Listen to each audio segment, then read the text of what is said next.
Welcome to the Body, Mind, and Soul podcast. Every Tuesday, we talk about everything to do with personal improvement and self-growth. My name is Yermaya Dharani, and I consider myself a serious student of personal achievement. I'm hoping to create a community of like-minded people who can help each other reach their potential. So let's get to it.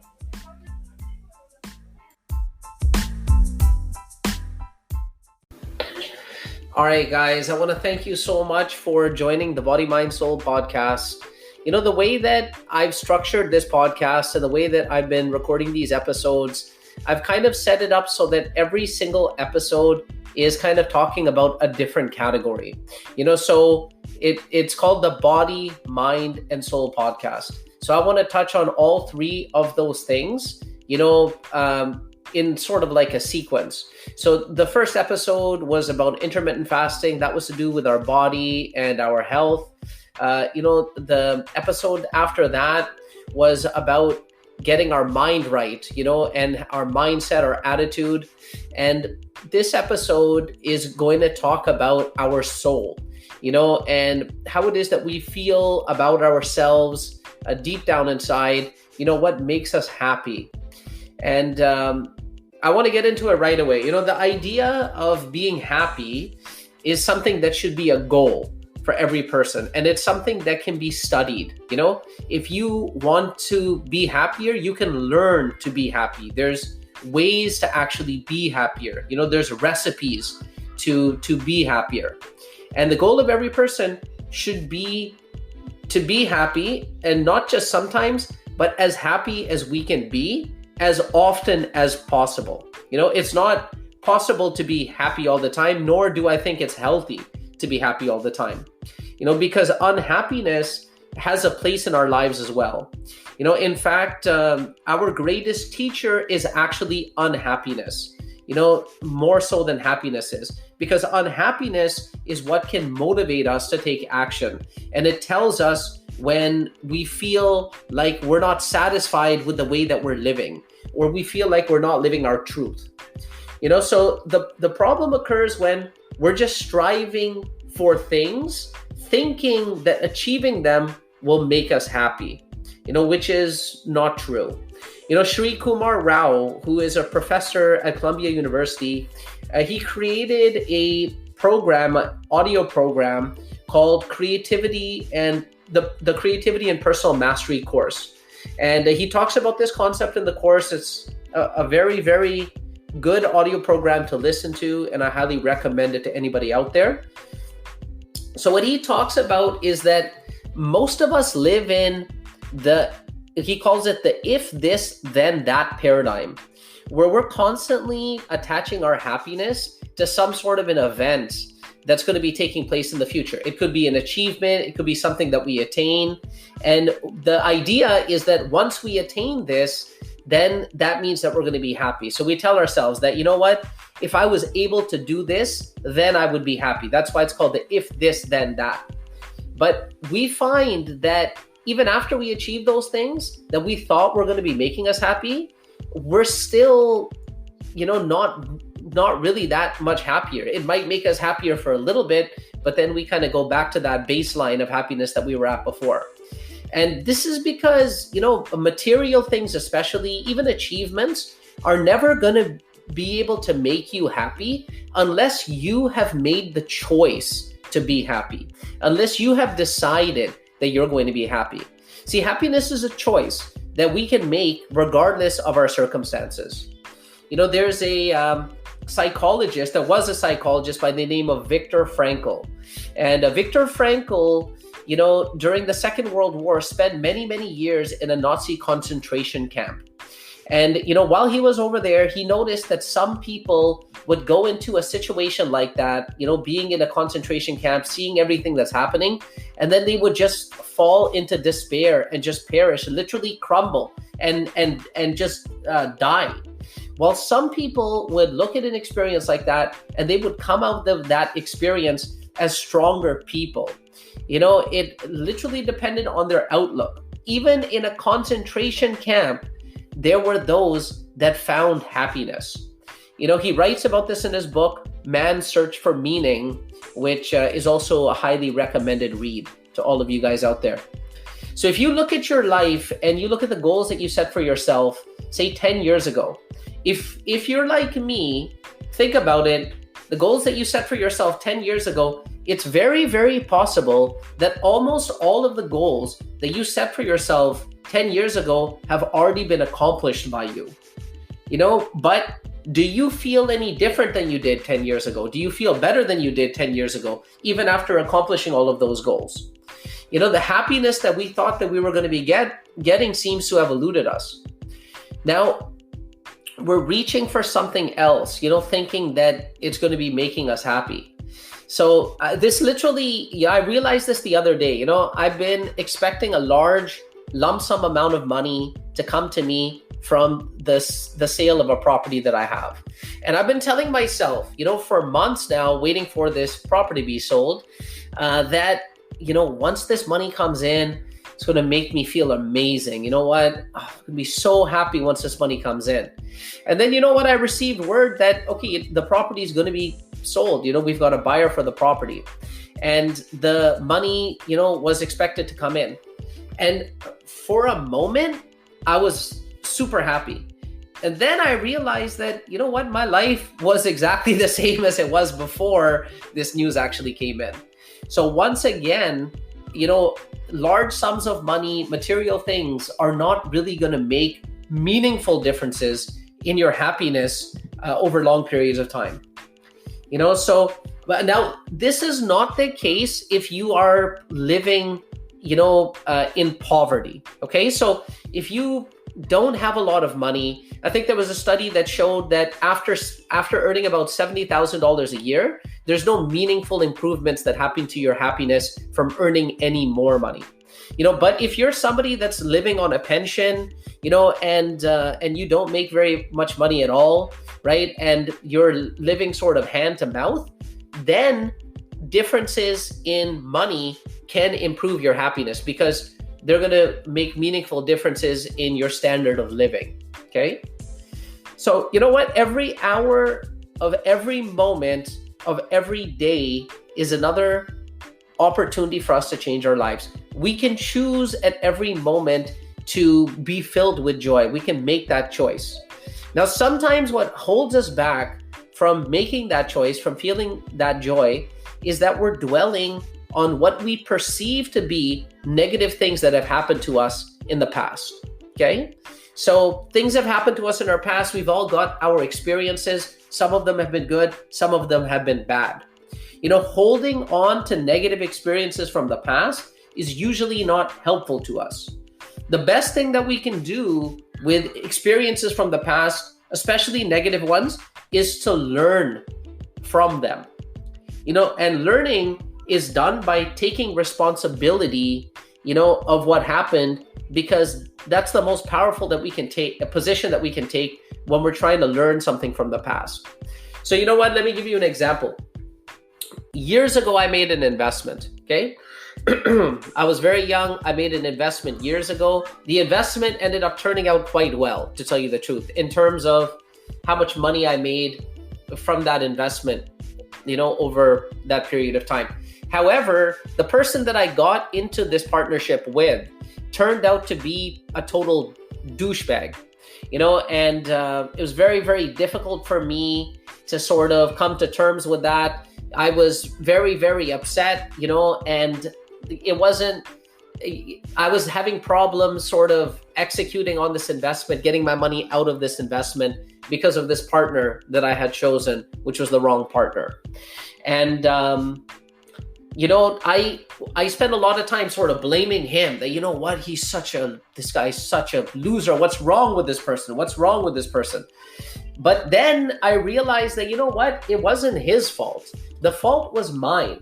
The fault was mine because I didn't do my due diligence. I didn't think about it long enough when I chose this person to be my partner. So the moment I decided to take responsibility is when that experience stopped being something that haunted me and started being something that I learned from. So we can take responsibility by looking at what it is that we could have done differently. Beating ourselves up about what happened in the past, it has a slight purpose too.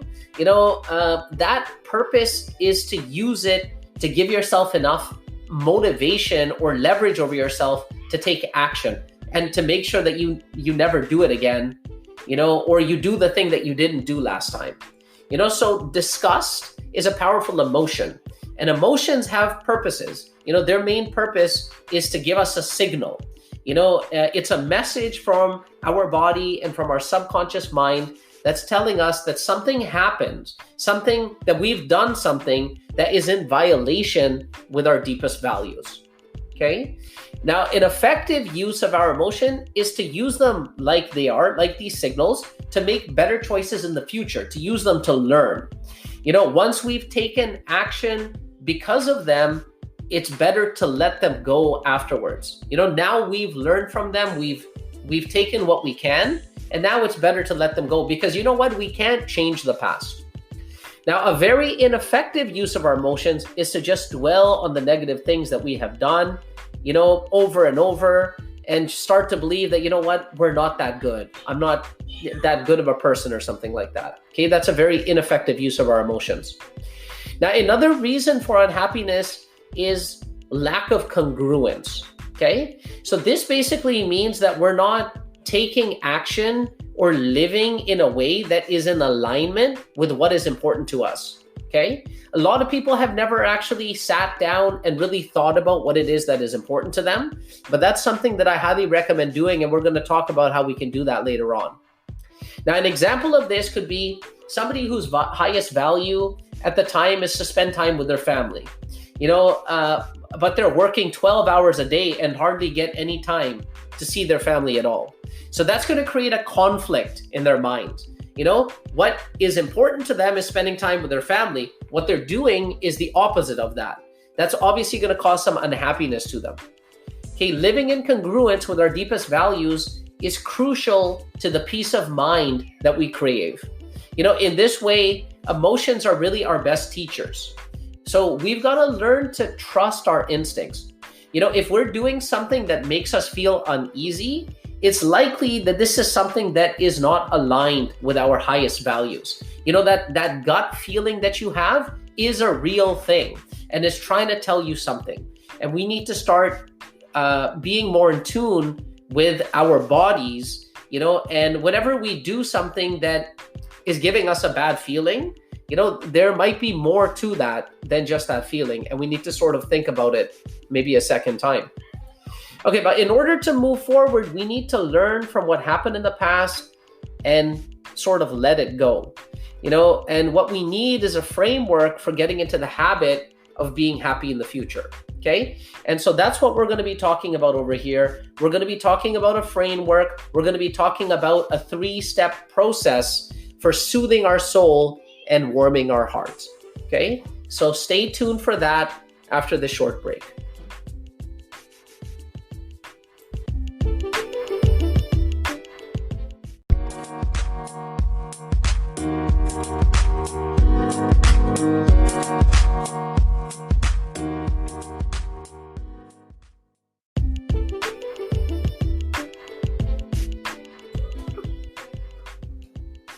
All right, guys, welcome back. So listen, I want to talk about forgiveness.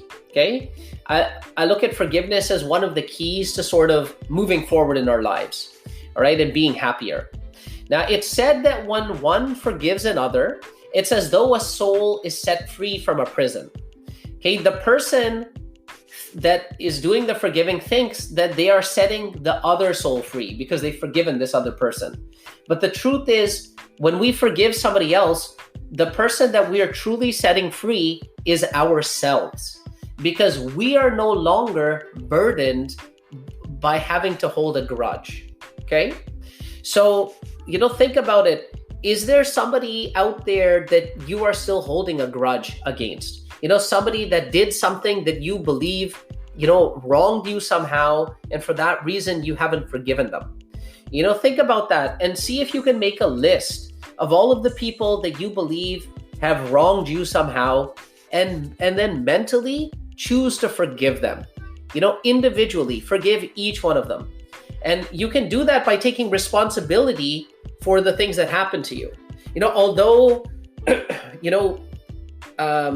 the reason why we're not forgiving this other person is because we hold them responsible. If you really look at what happened, the scenario, that took place, you may be able to realize that there was something that you could have done differently, and use this as an opportunity to learn from it by taking responsibility for yourself. Now, you can do this by mentally forgiving them. So you can make that list and you can go through that list and say to yourself, you know what, I forgive this person. Okay? Even that will make you feel better. But honestly, the best thing to do is to actually pick up the phone and call that person.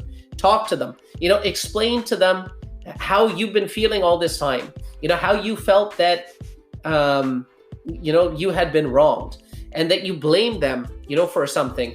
And then ask them to forgive you for holding this grudge all this time.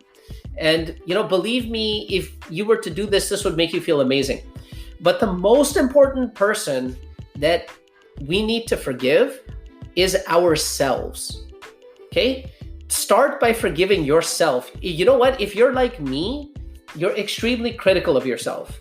So yeah, like all throughout my life, I've been extremely critical of myself. I've always set very, very high expectations for my life, and perhaps, not all of those expectations were hit, by me or by you.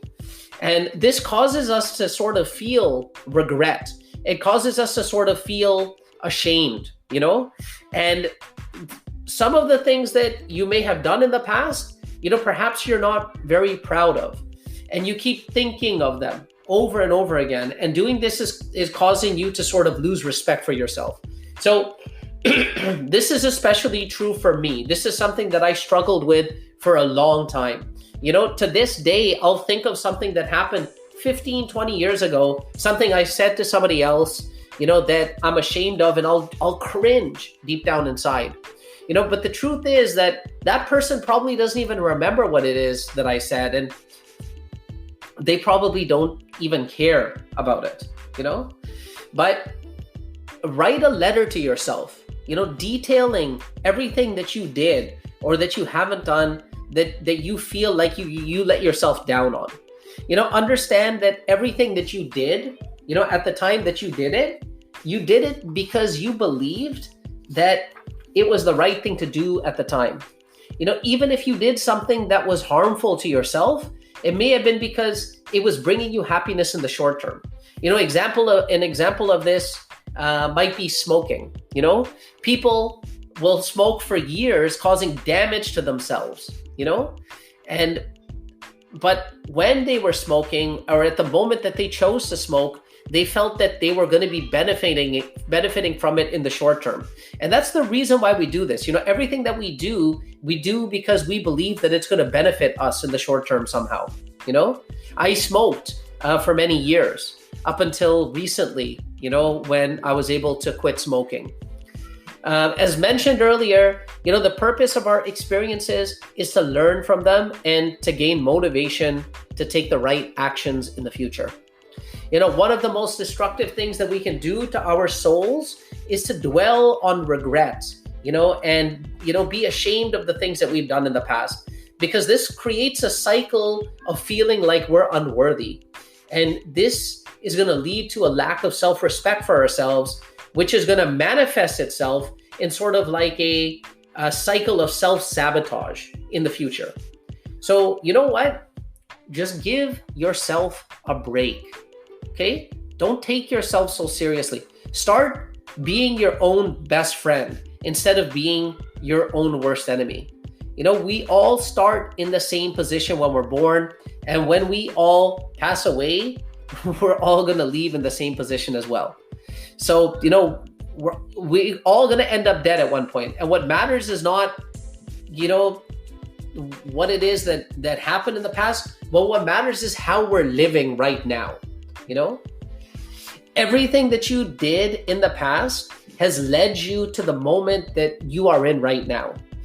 Everything that happened to you has taught you and shaped you into the person that you currently are. It was never supposed to be any different than it was, nor will it be any different. And if those things didn't happen, you wouldn't be, here right now listening to this podcast, right? And it's the person that you are right now wouldn't even exist if those things didn't happen. And so be thankful that those things happened, because you exist. The person that you are right now exists because of that. Okay. Now, everything that we do, everything that we think about, right? Do we treat ourselves like we're our own best friend, or do we treat ourselves like we're our own worst enemy? There was a study that showed that it's estimated that the average person has about 60,000 thoughts a day. Now, out of those 60,000 thoughts, it said that 80% of them are negative, and that 95% of those thoughts are repetitive thoughts. So how influential do you think your thoughts are on your feelings? If you said very, very influential, then you're right. Because we listen to ourselves more than we listen to anybody else. The things that we say to ourselves, the things that we think in our mind are tremendously influential over the way that we feel. And the way that we feel, like we talked about earlier, motivates us to take action. Our feelings lead to our actions. So one way to change the quality of our thoughts or the quality of our thinking is to use what's called affirmations. Okay. So this is when we sort of repeat phrases to ourselves, with feeling and enthusiasm. And when we do this, they start planting into our mind, and then they start to become part of our dominant thoughts. It's as if you've ever listened to a song, and you really like the song, and then it kind of stays in your head, for days and days, that song is in your head. Well, that's what you're trying to do with affirmations. You're trying to sort of, if you've ever watched that movie Inception, it's like putting a thought inside somebody's head. Well, you're trying to put a thought inside your head so that thought is going to repeat over and over again. Okay. So by doing this, we can actually start to program our mind consciously with the thoughts and the phrases that we repeat over and over, so that when repetitive thoughts start coming in, I just mentioned how it's estimated that 95% of our thoughts are just repetitive thoughts. Then the repetitive thoughts that start to happen are the ones that we have chosen that can serve us based on these affirmations. So I'm going to give you suggestions on a couple of affirmations. One is the affirmation, do it now. Okay, so do it now was an affirmation that is popularized by a gentleman by the name of W. Clement Stone, who was a self-made billionaire, and when he passed away was one of the richest men in America at the time. And he literally attributed much of his success to repeating the phrase, do it now, do it now, do it now, over and over to himself every single day. So in fact, the company that he owned, which was called the Combined Insurance Company of America, had thousands of employees. And every morning, he would get all of those employees to stand up and repeat this phrase. That's how much he believed in the affirmation. He literally made everybody in his company repeat it. And it must have worked because his company was a tremendous success as well. So this affirmation can help you develop the habit of taking immediate action. So this is an affirmation that you would use when you know that you should do something. You have a thought, oh, okay, I should do it. And then you start thinking, oh, I'll do it later on. If you repeat this to yourself over and over again, right, when you start to have that thought that, oh, you know what, I should do this later on, it's going to get interrupted by the thought, I should do it now. I should do it now. I should do it now. So whenever you have a thought that is negative or fearful, you can basically override it, by saying this to yourself, I can do it. I can do it. And it's going to help you to take action. Okay, so those are examples of affirmations in general. Okay, now what I'm going to talk about is affirmations that are specifically for making us feel happier, sort of soothing the soul, and just making us feel good. So the most important affirmation for sort of getting over the past and starting to make yourself feel better, and to sort of warm the heart is the affirmation, I love myself. Okay, in the book, love yourself like your life depends on it, which is written by Kamal Ravikant. The author goes from a point where he was about to commit suicide to a point where he has basically achieved almost every single goal that he wanted to achieve in his life by repeating this phrase over and over again. He literally believes that this phrase and repeating it over and over again saved his life. So try it for yourself. Look at yourself in the mirror when you're all alone, okay? Close the door, nobody can hear you, you're all alone. Look deep into your eyes and just look at yourself and seriously just say to yourself, I love you. I love you. I know this sounds strange, right? And you're probably thinking to yourself, who is this guy? But I want you to try it for yourself. Okay, see how it makes you feel. And if you like the way that it makes you feel, start saying it over and over again to yourself. Say it to yourself in the morning, say it to yourself in the afternoon, say it out loud if you can. If you can't say it out loud, say it in your head. Say it when you're walking, say it when you're in between doing things. Say, I love you to yourself, because you really do love yourself and you should love yourself. If you're not going to love yourself, then why would anybody else love you? Unless it's like your mom or something. Now, I know that for those that have never done affirmations, this is going to sound strange, but I just want you to try it, okay?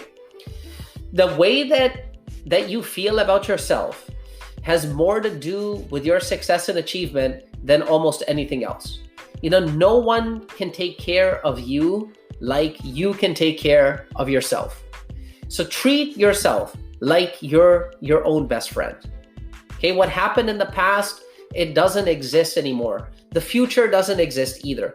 All that exists is you in this moment. So decide to move forward with a clean slate, okay? We can all make a decision to start living with joy and happiness right now. And the first step to doing this is living in congruence with our highest values. And that's what we're going to get into in this next segment.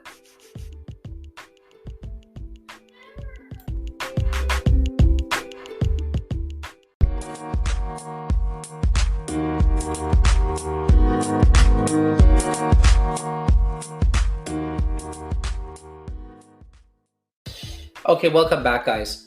Okay, now I want to talk about this idea, of what people like to call our self-concept, okay? So our self-concept is sort of like our self-image or the way that we see ourselves, okay?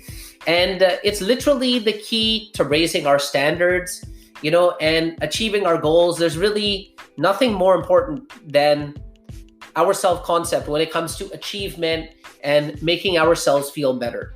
The way that we see ourselves as a person, makes a huge difference on how it is that we feel about ourselves, all right? So if we see ourselves as a person who doesn't do the things that we consider to be of our highest value or, our most important virtues, then we can never truly have respect for ourselves the way that we should, and not having respect for ourselves is obviously going to cause unhappiness. So have you ever been in a situation where you feel like you were very close to achieving a goal that you sort of dreamed of achieving, but then right before achieving that goal, you started self-sabotaging and you did things that made it so that you weren't able to ultimately achieve your goal? Or maybe you were in a relationship, and then with a partner that you thought was amazing, and then next thing you know, you started doing things, to sort of ruin that relationship. I heard a story of a thief, who stole thousands of dollars, and then he ended up leaving that money in somebody's taxi cab just a few days later. And these are all examples of what people do, that is sort of like self-sabotaging behavior when they feel like they don't deserve the things that they're getting. People that earn a lot of money unethically, they often go and they just gamble that money away, or that they piss that money away, on things that aren't really important. And the reason for that is because they don't feel like they actually deserve it. They don't feel like they're worthy enough and that's because their image of themselves is not an image of somebody that deserves those things. Okay. So this is a big problem.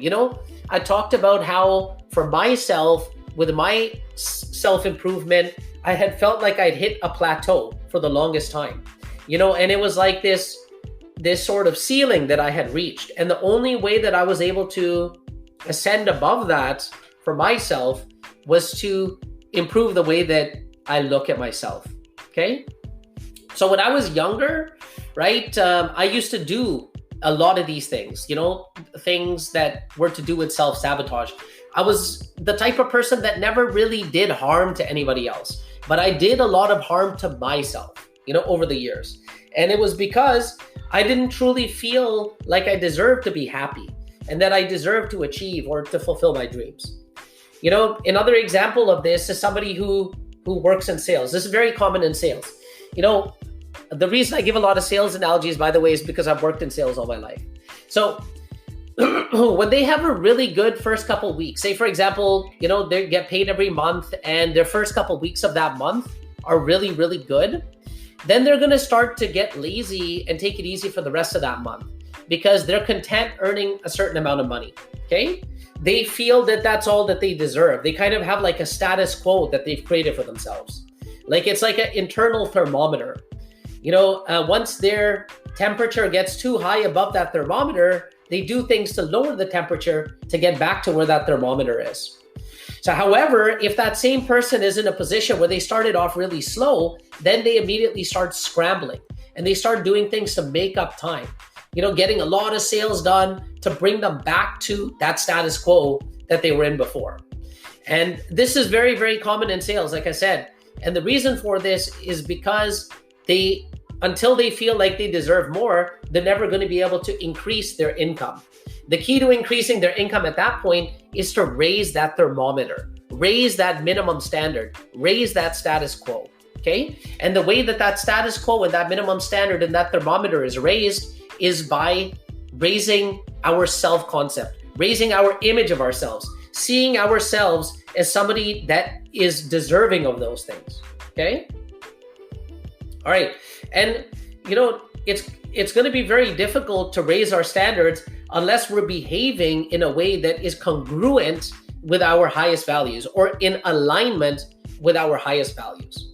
So if we're having a hard time making breakthroughs in our personal development, the reason is probably because our self-concept hasn't improved. We haven't raised our self-image. So improving our self-image has a lot to do with what we start doing. So we can do things to make us feel better about ourselves. We can do things to give us more confidence. We can start exercising. We can start reading books. We can increase our knowledge. We can start meditating. We can start eating better. These things are all going to make us feel good and give us more confidence. And they're very, very good for our self-concept.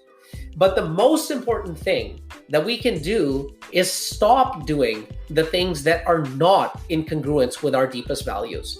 Because the things that are not aligned with what it is that is important to us, and if we keep doing those things, that is what starts to create a conflict in our minds. Stop doing the things that that make you lose respect for yourself. And you know what those things are because after you do them, you feel guilty. You get that feeling, you get that gut feeling. That's you trying to tell your conscious mind, hey, this isn't good for me.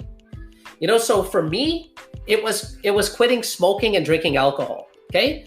So I was a person that was obsessed with personal development. I'm sitting there listening to audio programs every day. I'm reading books constantly about the subject. I'm journaling. I'm writing my goals out daily. I've got routines that I'm following.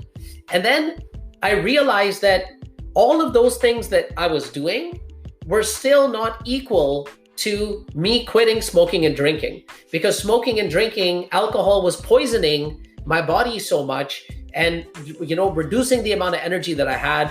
And because I knew that it wasn't the right thing for me, it made me feel horrible every time I did it. It made me feel guilty. It made me feel ashamed, dejected.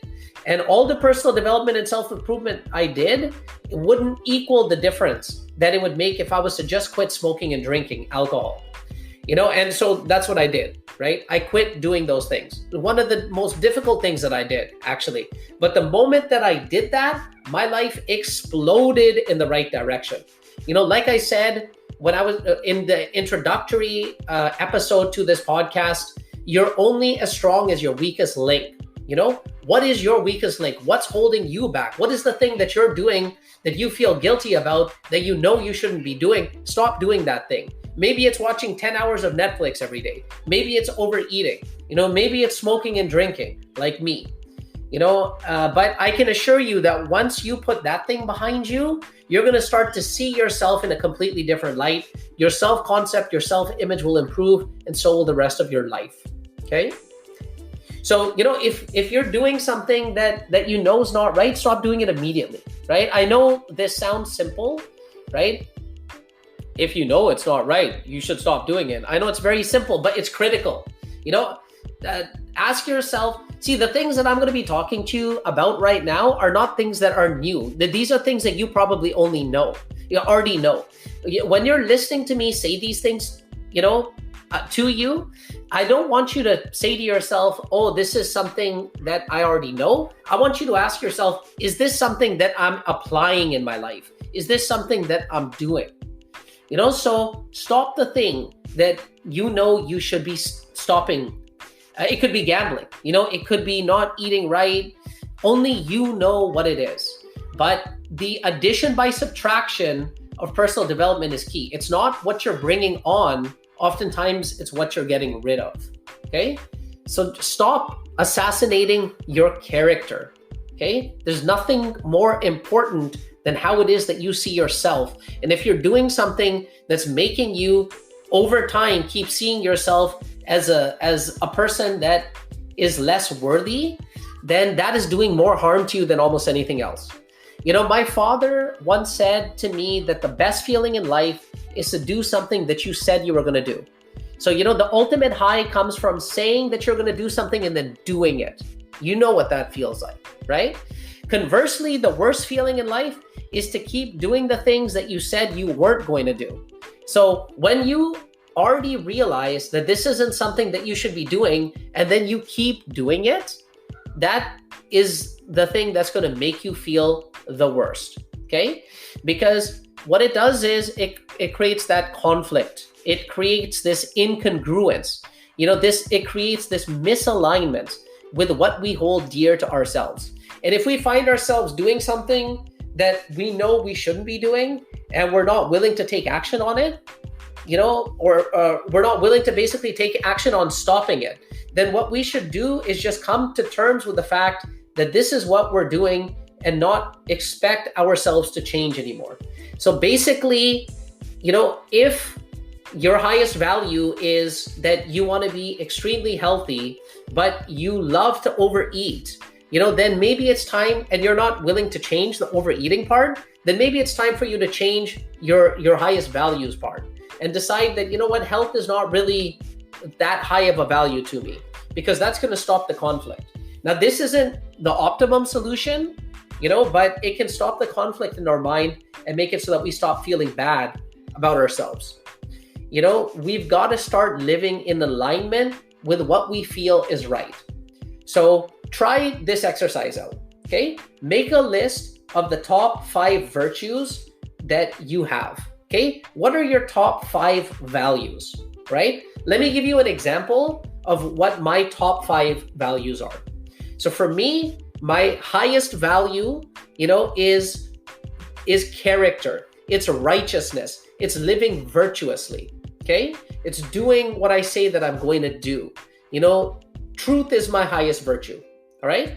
My second highest value, ideal is health, fitness, vitality, living energized, doing things that are going to keep me healthy. That's my second highest value. My third highest value is my family, love, relationships that I have.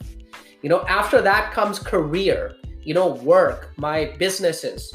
And then after that comes money, finances, and those kind of things.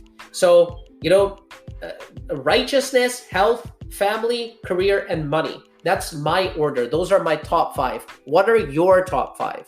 Write those out. It's important for you to understand, what's important to you, and then ask yourself, am I living in congruence with what's important to me?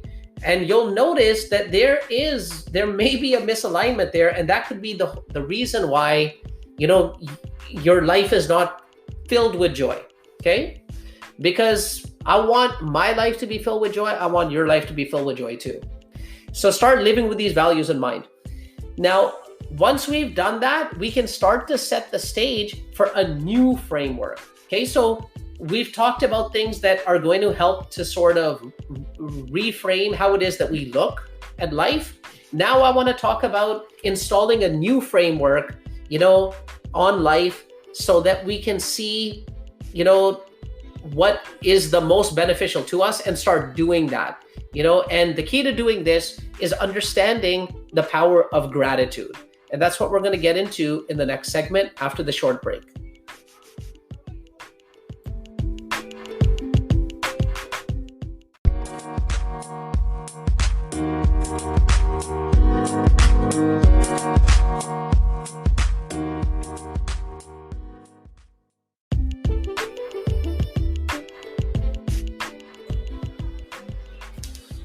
All right, welcome back, guys. Okay, so let's talk about gratitude. Okay, so I consider gratitude to be the key that unlocks happiness. Okay, the quality of your life is directly related to how grateful you are for the things that you have.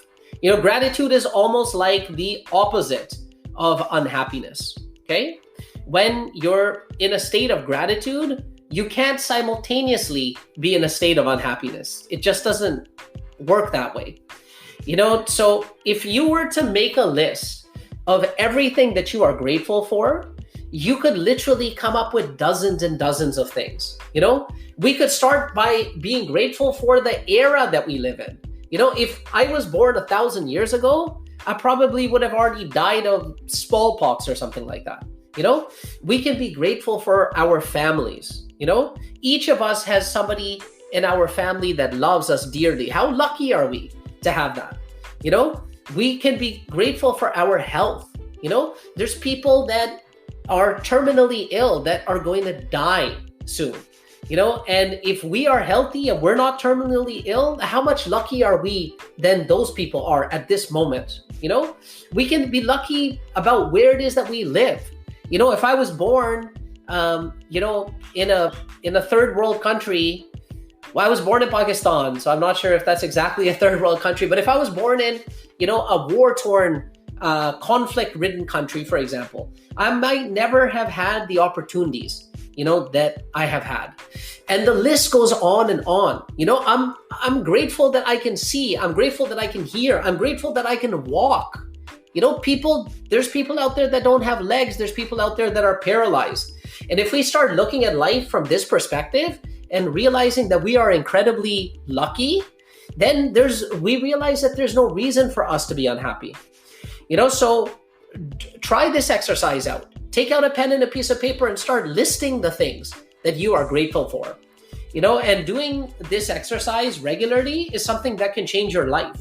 You can try to spend a few minutes doing this at the end of every day. Before you go to sleep, list 5 things that happened that day that you're grateful for. And just this simple exercise could literally change your whole perspective on life and just make it so that you live with so much joy and happiness for the rest of your life. Now, another way to start feeling grateful is a technique that was invented by the Stoics, which were ancient Greek philosophers. And this is something very interesting. It's a bit of a different take on it, and it's called negative visualization. Okay? So what negative visualization is simply taking something that you have in life that's very important to you and then imagining that you no longer have it. Okay? So for example, I own this house, I live in this house. So what I would do if I wanted to do negative visualization is I would look outside and I would imagine that I don't own a house. In fact, I don't even have a place to live. I'm homeless. I'm out there at the mercy of the elements. The cold, the rain, that my body is wet all the way seeping down into my bones. I could use negative visualization by looking at my family and then imagining that I didn't have my family anymore. Maybe my family had died in a car accident or something like that. How would that make me feel? Imagining that, right, is going to instantly make me feel incredibly grateful that is not the case. It's going to make me realize what I take for granted, which is so much. We take so much for granted, that we have, that we're truly blessed to have. It's like waking up from a nightmare and realizing that it wasn't real. That's what negative visualization is like. And that feeling of gratitude that you get, when you're sleeping and you're having, I had a nightmare once where I thought that I had killed somebody in my dream, in my nightmare. I had murdered somebody. And the moment I murdered somebody, I thought to myself, oh my God, I've ruined my life. I've ruined my life. I've ruined the life of my family. And then I was like running from the law or something, feeling incredibly guilty. And then I woke up in the middle of the night. And when I woke up, I realized that it was a dream. And the amount of gratitude that I had at that moment was unbelievable. So try practicing negative visualization before going to bed every night. And it's going to start to make you really thankful for everything that we have. Some people, if you're not used to practicing gratitude, if you're not used to thinking about what it is that you're grateful for, sometimes you need exercises like this to help you. All right. Now, according to the Muslim religion, in the Quran, it's written that God is the most gracious and the most merciful. Now, I'm not asking you to become a Muslim, or even to become religious. You can substitute the word God for whatever you want, a higher power, an infinite intelligence, energy, the universe, whatever you want. The point that I'm trying to make is that when you analyze this statement that God is the most gracious and the most merciful, you realize that gracious means kindness, leniency. And what can be kinder than giving us what is more valuable than anything else? And what is more valuable than anything else is our life. We are alive, people. There's nothing really more important or more valuable than being alive. There's nothing that anybody can give us that is better than actually living. And we already have that. And we take it for granted. So spend some time every now and then thinking about how lucky you are to even be alive. So you know what? The second part of that statement is that God is most merciful. One interpretation of that is that the universe or our life gives us an opportunity every single day and every single moment to change ourselves, to start a new life and to do things differently. What can be more merciful than this? This is true mercy. No matter what it is that we did in the past, we have an opportunity every single day to do things better, to be better than we were before. And that is a thought that is incredibly empowering. So wake up in the morning and spend just 1 minute thinking about how lucky you are that you are healthy, that you can walk, that you can hear, that you can speak, that you can see. Understand that there are those that don't have the blessings that you have. A great way to start being more grateful is to spend time practicing gratitude when you're walking from your car to your office. And you can do this by, repeating affirmations. So, I intentionally park my car about 10 minutes away from my office. So I could, I know you might think I'm crazy, but I could literally park right in front of my office, but I park my car about 10 minutes away. And the reason I do that is because I like my 10-minute walk in the morning, and I have a set of affirmations that I repeat to myself while I'm walking. The walking kind of gets me going, gets my physiology going, gets my blood pumping, gets the oxygen flowing through my body, but here's a phrase that you can say to yourself over and over again to help you to start to feel more grateful. And that phrase is, I love my life. When you're walking, when you're in the middle of doing something, repeat this phrase over and over again. Say, I love my life. I love my life. And while you're saying that phrase, try and harness the feeling of gratitude in your heart while you're saying it. The next thing you know, you're going to find that saying this randomly from time to time is something that automatically is happening in your head. Something bad will happen, and before you start dwelling on it and getting all negative, your brain will interrupt its own pattern by saying to yourself, I love myself. And without even knowing about it, this literally starts to sort of reprogram your brain to be more grateful. So, you know what? We're going to wrap it up after the short break. I just want to summarize a few of the things that I talked about. So just bear with me 1 second after the short break, guys, okay?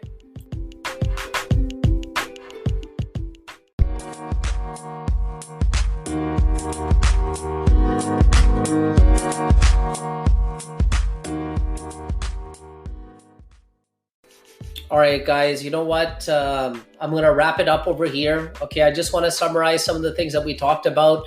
Thank you so much, for listening to this man that came up with this crazy idea to get behind a microphone and start ranting about some of the things that he's learned. Like I said, I love doing this because it helps me to reinforce, all of these concepts that I'm sharing with you guys. Please don't ever think that I consider myself to be somebody that has got it all figured out or anything like that. I'm just like you. I'm just a student. I'm just trying to make it in this world, and trying to be the best version of myself that I can possibly be. Okay. So I'm going to summarize. Here we go. The decision to live in peace and to be happy is one that we can take right now. Okay. We don't need anything else. We don't need to achieve anything. We don't need to get anything. We can do it right now. Right this second, we can do it. We have the power to be happy at this moment. Nothing else needs to take place for us to be fulfilled except for us to realize this fact, okay? And to keep remembering it. So the 3-step process that I talked about originally is basically this. Start by leaving the negative baggage from behind you. And the way that you do this is to forgive yourself for everything that's happened, in the past, right? Learn from your mistakes, right? But don't dwell on your mistakes. The past is the past. It literally doesn't exist anymore. It does not exist anymore. It's over. The second step is stop assassinating your character, okay? Understand that the way that you see yourself is really more important than almost anything else. And find the things that you're doing that that you shouldn't be doing, that every time you do them, they make you start seeing yourself in a light that is worse. Stop doing those things immediately. If they do not align with your highest values, then you need to drop them. Don't let your image of yourself be damaged by those things anymore. And finally, the third step to that 3-step process is start practicing gratitude. Start realizing that the greatest gift that you can be given is your life and that you already have that. Besides that, there are thousands of other things that we can be grateful for every single day. List 5 things that you're grateful for every day before bed. Spend time doing negative visualization, right? Pretending that you didn't have the things that you had. And spend 1 minute every morning thinking of everything that you are grateful for. My hallucination is that adding these practices to your life will help soothe the soul and warm the heart. I want to thank you guys one more time for tuning in. If you got any value out of this, please tune in again in the future. Stay blessed, everybody. Stay blessed.